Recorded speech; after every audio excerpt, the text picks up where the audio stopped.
जसं की उन्हाळा स्टार्ट झाला आहे, तर त्या दिवसामध्ये यात्रा पण बऱ्यापैकी असतात आणि लग्नसराई असतात. तर त्याच्यामध्ये पण एक तर घरून खाऊन निघायला पाहिजे, पहिला पॉईंट आहे. उपाशीपोटी जायचं नाही आहे. मग जे पण आपल्याला आवडतं त्याच्यामध्ये बटाटा अवॉइड करायचं आहे, फर्मेंटेड फूड अवॉइड करायचं. त्याच्यामध्ये बाकीचे जे उरले ते पदार्थ तुम्ही वरण भात आणि थोडी भाजी, पातळ भाजी, पालकाची भाजी, मेथीची भाजी, पालक वरण, मेथी वरण असं दुधी वरण असं मिक्स करून ते घरून खाऊन जायला पाहिजे. थोडंसं चतकोरभर भाकरी किंवा अर्धी एक भाकरी खायला पाहिजे आणि त्याच्यासोबत थोडंसं कैरीचं पन्हं असं घरून खाऊन निघायला पाहिजे. आणि बाहेर गेल्यानंतर तुम्ही पाणी आपलं बॉटलमध्ये पाणी कॅरी करायचं, त्याच्यामध्ये सब्जाचा बिया टाकायचे आणि त्या यात्रामध्ये जरी असेल तरी आपली एक पाण्याची बॉटल ठेवायची.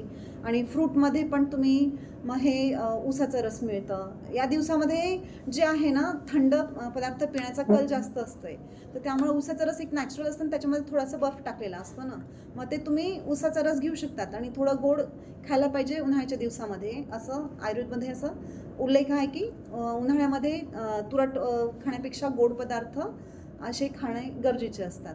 तर त्याप्रमाणे तुम्ही ऊसाचा रस किंवा बाहेर खाताना ताक असतं, मग जेवताना आपण भात, चतकोर भाजी, काय बोलते भात, भाकरी आणि वरण आणि त्याच्यासोबत ताक कंपल्सरी प्यायचं. मठ्ठा असतोच मोस्टली, किंवा नसेल तर आपण लस्सी वगैरे बाहेर मिळत असतात, तर त्या पण एकदम चांगल्या नसतात, तर त्याच्यामध्ये कमी बर्फ टाकलेला आपण चॉईस करून घेऊ शकतो. तर लस्सी वगैरे पिलेली तब्येतीसाठी चांगली असते बाहेर वगैरे जाताना.